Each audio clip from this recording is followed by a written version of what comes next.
ஏன் திட்டமிட்டு வாழணும்? ஏன் விவசாயம் இதெல்லாம் வீடு கட்டுறது, இந்த இடம் என்னுடைய இடம், இது உன்னுடைய இடம், இது உன்னுடைய தோட்டம், இது என்னுடைய தோட்டம், இதெல்லாம் திட்டமிடுதல். யார் இந்த முறை யார் ஊருக்கு தலைவராக பொறுப்பேற்பது, குடும்பத்திற்கு யார் இந்த முறை தலைவராக பொறுப்பேற்பது, இதெல்லாம் திட்டமிடுவது. சுழற்சி முறையில் இதெல்லாம் திட்டமிடுவது. அப்புறம் 3 மாதத்துக்கு முன்னாடியே நம்ம இப்போ ஒரு விவசாயம் பண்ணுறோம். அது வளர்ந்து ஒரு தென்னை மரக்கன்றை நடுகிறோம். அது வளர்ந்து 10-15 வருஷத்துக்கு அப்புறம் தான் காய் காய்க்கும். ஆனால் அதற்கான வேலையை இன்றைக்கே ஆரம்பிக்கிறோம், திட்டமிடுகிறோம்.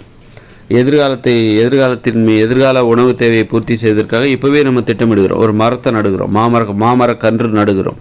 அது வளர்ந்து பழங்களை தருவதற்கு, காய்களை தருவதற்கு 10 வருஷம் கூட ஆகலாம். ஆனால் இன்றைக்கி நம்ம திட்டமிடுறோம். அது அன்னைக்கு 10 வருஷத்துக்கு அப்புறம் நமக்கு கிடைக்க போகிற ஒரு பலனுக்காக நாம் இன்றைக்கே வேலையை ஆரம்பிக்கிறோம். இதுதான் திட்டமிடுதல். விவசாயம் என்பது ஒரு திட்டமிடுதல். காய்கறி நடுகிறோம், ஒரு கத்திரிக்காய் நடுகிறோம், 1 மாதத்தில் அது காய் காய்க்கும். இன்றைக்கி விதை போடுறோம். ஆக திட்டமிட்டு வாழ்கிறோம். இதுதான் மனித வாழ்க்கையின் மிகச்சிறப்பான ஒரு நிலை. திட்டமிட்டு வாழ்வதால் தான் நம்ம இன்றைக்கி பாதுகாப்பாக, எளிமையாக வாழ்வதற்கு, எளிதாக வாழ்வதற்கு நீங்கள் திட்டமிடணும். ஒரு 10 வருஷம் கழித்து நீங்கள் உங்கள் உணவு தேவை நீங்கள் கஷ்டப்படக்கூடாது, உணவுக்காக கஷ்டப்படக்கூடாது அப்படிங்கிறதுக்காக இப்போவே ஒரு மரக்கன்றை நீங்கள் நடுகிறீர்கள், மாமரக்கன்றை நடுகிறீர்கள், கொய்யா மரக்கன்றை நடுகிறீர்கள். இந்த மாதிரியே திட்டமிட்டு வாழ்கிறதுனால தான் நம்ம எளிதாக வாழ முடியும். எளிதாக வாழ்வதற்கு, நாம் நிலையாக ஓரிடத்தில் வாழ்வதற்கு இந்த திட்டமிடுதல் காரணமாக இருக்கிறது. நம்ம மரம் எதையுமே நடலை, கன்று செடி எதுவுமே நடலை, மரக்கன்று எதையுமே நடலை அப்படின்னா நம்ம என்ன பண்ணுவோம்? நாளைய உணவு தேவைக்காக கஷ்டப்படுவோம். 10 வருஷத்துக்கு அப்புறம் அது 10 வருஷத்துக்கு அப்புறம் பார்த்துக்கலாம்ப்பா. இப்போ ஏன் இந்த மரத்தை நட்டுக்கிட்டு இருக்க? 10 வருஷத்துக்கு அப்புறம் இப்போ இது வளர்ந்து காய் காய்க்கிறதுக்கு 10 வருஷமாகும்.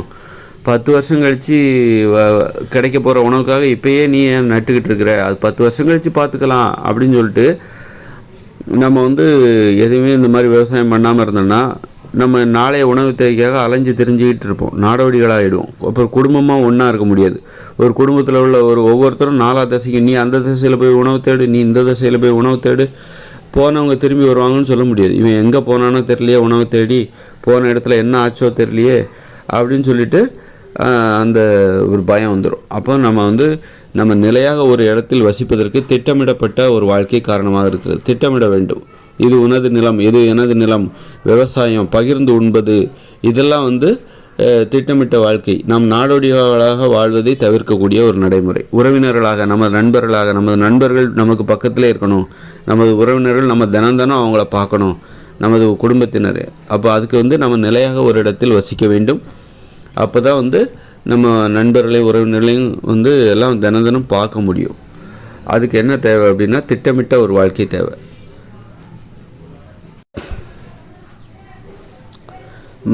எல்லா உயிரினங்களுமே திட்டமிட்டு தான் வாழ்கிறது. ஆனால் நம்முடைய வாழ்க்கை என்பது ஒரு இன்னும் கூடுதல் பாதுகாப்பு கொண்ட, ஒரு முழுமையான பாதுகாப்பு கொண்ட ஒரு திட்டமிட்ட ஒரு வாழ்க்கை. அதனால் அந்த மாதிரி வாழும்போது தான் நம்ம எளிதாக வாழ முடியும். எளிதாக வாழ்வதற்கு திட்டமிட்டு, நாடோடித்தனமாக நம்ம வாழ்ந்தோம்னு வச்சுக்கணும். நாளைய உணவுக்கு அந்த பக்கம் போகலாம், நீ இந்த பக்கம் போ, உனக்கு என்ன கிடைக்குதோ கொண்டு வா, நீ இந்த மலைக்கு போ, நீ அந்த மலைக்கு வேட்டையாட போ, உனக்கு என்ன கிடைக்குதோ நாளைக்கு எடுத்துகிட்டு வா அப்படின்னு சொல்லிட்டு இது நாடோடித்தனமான வாழ்க்கை. போகிற இடத்துல அங்கேயே தங்கிடுவாங்க. திரும்பி வர முடியாதனால பயங்கர மழை பெய்யும். சரி இங்கேயே தங்கிடுவோம், அன்றைக்கி வீட்டுக்கு போக முடியாது, இருட்டிடுச்சு, வீட்டுக்கு போக முடியாது அப்படின்னு சொல்லிட்டு அங்கேயே தங்கிடுவாங்க. அன்றைக்கி பெரிய மழை வந்துடும், வெள்ளம் சூழ்ந்துடும். அவர் அந்த நீர் வெள்ளத்தில் அடிச்சுட்டு போய் வேறு எங்கேயோ கொண்டு அந்த வெள்ளம் அவரை கரை சேர்த்து விடும். அந்த மாதிரி அல்லது செத்து போகிறது கூட வாய்ப்பு இருக்குது.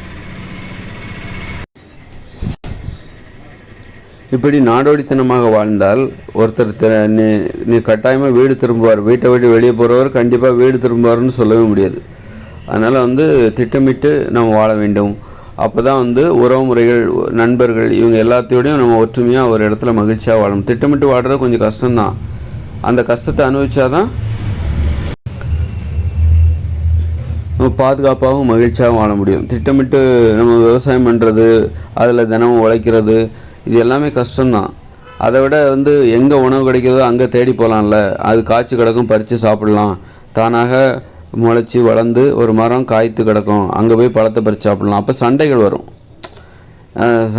நாடோடித்தனமாக நம்ம உணவை தேடி அலைஞ்சு தெரிஞ்சு உணவை தேடி வரும்போது சண்டைகள் வரும். நான் தான் முதல்ல இந்த பழத்தை பார்த்தேன், இல்லை நான் தான் பார்த்தேன், நான் ஏற்கனவே இதை பார்த்து வச்சுட்டு போனேன், பழுக்கிறதுக்காக காற்று கிடந்தேன், காயாக இருக்கும்போதே இந்த பழத்தை நான் பார்த்து வச்சுட்டேன், இது பழுக்கிறதுக்காக இந்த பலாப்பழம் பழுக்கிறதுக்காக காற்று கிடந்தேன், 10 நாளாக நான் இதை பார்த்துட்ருக்கேன், நீ இப்போ தான் வந்த, நீ இந்த பழத்தை எடுத்துகிட்டு போக பார்க்குற, நான் விட மாட்டேன் உன்னை, அப்போ 10 நாளாக நான் இதை பார்த்து வச்சுருக்கேன், நான் வந்து என்ன பைத்தியக்காரனா அப்படின்னு சொல்லிட்டு சண்டைகள் வரும், பயங்கரமான சண்டைகள்லாம் வரும்.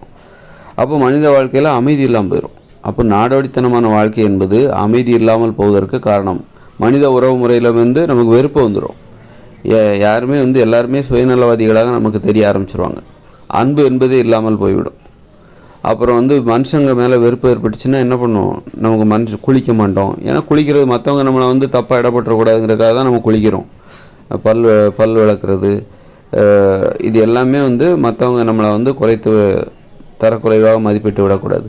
மனுஷங்க மேலே வெறுப்பு வந்துச்சுன்னா, ஆமாம் அவனுக்காக நம்ம பல் விளக்கணுமா, மற்றவங்களுக்காக நம்ம குளிக்கணுமா, நமக்காக தோணுச்சுன்னா குளிச்சிக்கலாம் அப்படின்னு சொல்லிட்டு பணிவு என்கிறது நம்மகிட்ட இல்லாமல் போயிடும். கெட்ட வார்த்தைகளை அதிகரிக்க ஆரம்பிச்சிடும். அதாவது மனுஷங்க மேலே நமக்கு மதிப்பு இல்லை, அன்பு இல்லைன்னா நமக்கு கெட்ட வார்த்தைகள் அதிகம். இன்றைக்கி அதான் நடக்குது. கெட்ட வார்த்தைகள், பணிவு இருக்காது பேச்சில். இப்படி வந்து திட்டமிடப்படாத ஒரு வாழ்க்கை இருக்குல்ல, அது வந்து மனித வாழ்க்கையே அழித்துவிடும். மனித வாழ்க்கையில் உள்ள மகிழ்ச்சியை அழித்துவிடும், மனித வாழ்க்கையின் மதிப்பை அழித்துவிடும். ஆக நம்ம வந்து திட்டமிட்டு தான் வாழணும். என்றைக்கும் வந்து இயற்கையோடு இணைந்த மனித வாழ்க்கையில் உணவை தேடி நாடோடிகளாக அலைந்து திரிவதற்கு நீங்கள் என்றைக்குமே சம்மதிக்கவே கூடாது. அப்படி சம்மதிச்சிட்டிங்க, அவ்வளோதான், அழிவு ஆரம்பம் அப்படின்னு அர்த்தம். எக்காரணம் கொண்டும் பசியோடு இருந்தாலும் அந்த ஊரில் தான் இருப்போம். உணவை தேடி ஊரை காலி பண்ணிட்டு வேறு ஊருக்கு போகிறது, வேறு ஒரு இடத்துக்கு போகிறது அப்படிலாம் இருக்கக்கூடாது. அந்த ஊரில் இருந்தே யோசிக்கணும். பசியோடு இருந்தாலும் பட்டினியோடு இருந்தாலும் நாம் இருக்கிற ஊரை விட்டு கொடுக்காம அதிலிருந்து எப்படி பிரச்சனைகளை சமாளிப்பது, ஒற்றுமையோடு யோசிக்கணும். சிந்திச்சா முடியும். இந்த மாதிரி நாம் இருக்கிற ஊர் இந்த மாதிரியான இயற்கை சூழ்நிலையில் நமக்கு வந்து மழையெல்லாம் எப்போவாது தான் வரும். மழை தண்ணி, குடிநீர் பிரச்சனை, நிறைய பிரச்சனைலாம் இருக்குது. இதிலேருந்து நாம் எப்படி பாதுகாத்துக்கிறது அப்படின்னு சொல்லிட்டு யோசித்து பக்கத்து ஊர்லேருந்து தண்ணி கேட்கலாம், அங்கே தூரமாக இருக்கிற ஆற்றிலேருந்து ஒரு கால்வாய் வெட்டலாம். இப்படி பலவிதமான யோசனைகள் பண்ணி தான் அதன் மூலம் வந்து அந்த ஊரை மட்டும் என்றைக்கும் விட்டு கொடுத்துடக்கூடாது. உறுதியாக இருக்கணும். ஒரு ஊரை விடாமல் ஊரை காலி பண்ணிட்டு போயிடக்கூடாது. ஊர் மேலே குறை சொல்லக்கூடாது. உங்களுக்கு உணவு கிடைக்கலங்கிறக்காக அந்த ஊர் மேலே குறை சொல்லாமல் உங்களை நீங்கள் திருத்திக்கணும். எந்த மனுஷங்களால் முடியாது எதுவும் கிடையாது. அப்போது எங்கேயாவது தூரமாக ஒரு 10 கிலோமீட்டருக்கு அங்கிட்டு ஒரு ஆறு இருக்கலாம், அந்த ஆற்றிலேருந்து கால்வாய் வெட்டி நம்ம ஊருக்கு கொண்டு வரலாம். அது மாதிரி வழியில் உள்ள கிராமங்கள்லாம் நிறையா இருக்கும், ஊர்லாம் நிறையா. அந்த ஊர்க்காரங்களையும் இந்த வேலைக்கு நம்ம துணையாக எடுத்துக்கிட்டோம் அப்படின்னா அப்போ அவங்களும் நம்முடைய முயற்சிக்கு ஒத்துழைப்பு கொடுப்பாங்க. ஏன்னா அவங்களுக்கும் இதில் பலன் கிடைக்குது. அப்போது பல ஊர்க்காரங்க ஒன்றுபட்டு ஒரு கால்வாயை உருவாக்கி இவர்கள் வாழ்கிற ஊருக்கு அந்த கால்வாயை கொண்டு வந்து நீர் தேவையை பூர்த்தி செய்யலாம். அதன் மூலம் கொஞ்சம் பசுமை அடையும். அதன் மூலம் அந்த உணவு தேவையும் பூர்த்தி அடையும். இந்த மாதிரி நம்ம நிலையாக வாழ்வதற்கு ஒரு நிலையான ஒரு இடத்தில் வாழ்வதற்கு இவ்வளோ முயற்சி செய்ய வேண்டியிருக்குது. இந்த அளவுக்கு நம்ம திட்டமிட வேண்டியிருக்கு. அதான் திட்டமிடுகிற பண்பு. நமக்கு எந்த அளவுக்கு மனித உறவு முறைகளுக்கு, ஒற்றுமைக்கு, மனித உரிமைகள் எளிமையாக பாதுகாப்பாக வாழ்வதற்கு அந்த திட்டமிடுகிற பண்பு ரொம்ப உதவியாக இருக்குது. எக்காரணம் கொண்டும் நாடோடிகளாக மட்டும் வாழ்ந்து விடவே கூடாது. நாடோடிகளாக வாழ்ந்து விட்டால் நமக்கு நல்ல எண்ணமே இருக்காது, கெட்ட எண்ணங்கள் தான் இருக்கும். ஒரு உறவு முறை இருக்காது, அன்பு பாசம் இருக்காது. எப்பவும் ஒரு பயம்தான் இருக்கும், மரண பயம்தான் இருக்கும். ஒரு உணவு தேவை, அடுத்த வேளை உணவுக்கு நம்ம என்ன பண்ண போகிறோம், அப்புறம் போகிற இடத்துல நமக்கு பாதுகாப்பு இருக்குமா, போகிற இடத்துல நமக்கு பாதுகாப்பு இருக்குமா, அது அங்கே எப்படி இருக்கும், அங்கே மழை இருக்குமா, தண்ணி இருக்குமா, அங்கே இருக்கிறவங்க நம்மளை எப்படி பார்ப்பாங்க, அங்கேயும் ஒரு கூட்டம் இருக்கும், அவங்க நம்மளை உள்ளே விடுவாங்களா, அவங்கள தாக்குவாங்களே, அதற்கு நம்ம பதில் தாக்குதல் கொடுக்கணும், அதுக்கான ஆயுதங்களை ரெடி பண்ணணும், அதற்கான சூழ்ச்சிகளையும் தந்திரங்களையும் ரெடி பண்ணணும். இப்படி மனித வாழ்க்கையே வந்து அபாயகரமாக மாறிவிடும், நாடோடித்தனமான வாழ்க்கை. அதனால் எக்காரணம் கொண்டு நிலையாக வாழ்வது மீது உறுதியாக இருக்க வேண்டும். ஒரு பஞ்சம் ஏற்பட்டுச்சுன்னா அந்த ஊர் மேலே குறை சொல்லிவிட்டு இந்த ஊரே இப்படி தான், இங்கே மழையே பெய்யாதுன்னு சொல்லிவிட்டு நம்ம அந்த ஊரை காலி பண்ணக்கூடாது. அந்த மழையே பெய்யலை அப்படின்னாலும் அந்த ஊரில் எப்படி மழையை கொண்டு வர்றது, தண்ணியை கொண்டு வர்றது, என்னென்ன குறைபாடுகள் இருக்குது. அப்போ பக்கத்து ஊருக்காரங்களாம் ஒன்றா சேர்ந்து யோசிக்கணும், ஒன்று கூடி யோசித்து திட்டமிட்டு சிந்தித்து ஒரு முடிவு எடுக்கணும். மரங்களை இந்த பகுதிகளில் உருவாக்கலாம், பக்கத்தில் இருக்கிற ஆறுகளிலிருந்து இங்கே கால்வாய் எடுப்பலாம். இந்த மாதிரியான நடைமுறைகள் வந்து இயற்கையோடு இணைந்த மனித வாழ்க்கையில் நடக்கும். 2040க்கு அப்புறம் நடக்கும். ஏன்னா எனக்கு என்னை பொறுத்தவரை இப்போ உள்ள மக்கள் வந்து 2040க்கு அப்புறம் வரப்போகிற அந்த இயற்கையோடு இணைந்த மனித வாழ்க்கைக்கான ஒரு உலகை இப்போது உருவாக்குவார்கள் என்று எனக்கு வந்து ஒரு 50% நம்பிக்கை கிடையாது. இவங்க வந்து இந்த மாதிரி தான் வந்து ஜாதி மதம் நிறம் நாடு ஆடம்பரம் சொகுசு பேர்வழிகள் சுயநலவாதிகள் இவர்கள் வந்து ஒரு புதிய உலகை உருவாக்குவார்கள், அது வரும்போது பார்த்துக்கலான்னு சொல்லிட்டு வந்த பிறகு என்ன பண்ணுவாங்க, அடித்து பிடிச்சிக்கிட்டு கையில் கிடைக்கிறத எடுத்துக்கிட்டு சமவெளியை நோக்கி ஓடிக்கிட்டு விவசாயம் பண்ணுவாங்க. அப்போ தான் தெரியும், ஐயோ முன்னமே அதை பண்ணியிருக்கலாமே. இப்போ கிடைக்கிற சந்தோஷத்துக்காக என்ன பண்ணுவாங்க, இது வந்து நாம் சொல்கிறத ஏற்றுக்கவே மாட்டாங்க. இப்போ நான் சொல்கிறேன், என்ன மாதிரி நிறைய பேர் வந்து சொல்ல ஆரம்பிப்பாங்க. அது எவனுமே வந்து மிகப்பெரிய புரட்சியே நடக்கும். இனிமேல் நடக்கிற புரட்சி அதுதான். மக்கள் அதற்கு தயாராகி தான் தீரணும், வேறு வழியே கிடையாது. அதனால் உண்மையை ஏற்றுக்கிட்டு தான் ஆகணும். இது நடக்க போகுது அப்படிங்கிறத ஒருத்தர் சொல்லும்போது அதில் உண்மை இருக்குதுன்னா அதை ஒத்துக்கிட்டு தான் ஆகணும். ஒரு பானை சொத்துக்கு ஒரு சோறு பதங்கிற மாதிரி உங்களுக்கு நிறைய உண்மைகள் வந்து நான் சொல்கிறது உண்மை தான். அதுமாதிரி எனக்கு பின் வருகிறவர்கள் கண்டிப்பாக நிறைய பேர் இதை உண்மை என்று நிரூபிக்கும் விதமாக உங்களுக்கு கண்டிப்பாக சொல்லுவாங்க. நான் ஒரு மிகப்பெரிய கடமையை வந்து ரொம்ப சாதாரணமாக எளிதாக ஒரு என்னால் இவ்வளோ தான் செய்ய முடிஞ்சுது, அவ்வளோதான் என்னால் செய்ய முடிஞ்சிட்டு போயிட்டேன். இனிமேல் வர்றவங்க வந்து கண்டிப்பாக மிகப்பெரிய அளவில் இந்த பிரச்சாரத்தை முன்னெடுப்பார்கள். அதனால் விழித்து கொள்ளுங்கள். இன்னும் 20 வருஷம்தான் நமக்கு அவகாசம். ஒரு புதிய உலகம், அங்கே நிறைய பிரச்சனைகள் உங்களுக்காக காத்து கிடக்குது. அதை வந்து முன்கூட்டியே திட்டமிட்டு அதை நீங்கள் சரி பண்ணணும்.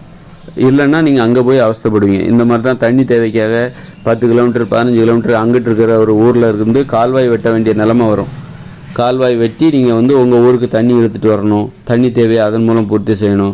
அல்லது தண்ணிக்காக எங்கேயோ ரொம்ப தொலைவு நடந்து போகணும், அப்போ தான் உங்களுக்கு தண்ணி கிடைக்கும். தினம் நீங்கள் வந்து அங்கே அந்த குளத்துக்கு 1 கிலோமீட்டருக்கு அங்கிட்டு இருக்கிற குளத்துக்கு போவீங்க தண்ணிக்காக.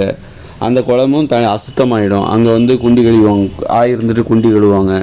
இப்படி பல கேவலமான ஒரு வாழ்க்கைக்குள்ளே போயிடாதீங்க. நான் சொல்கிற மாதிரி நான் வடிவமைத்த அந்த ஊர், அதை இப்போவே உருவாக்க முயற்சி செய்யுங்கள்.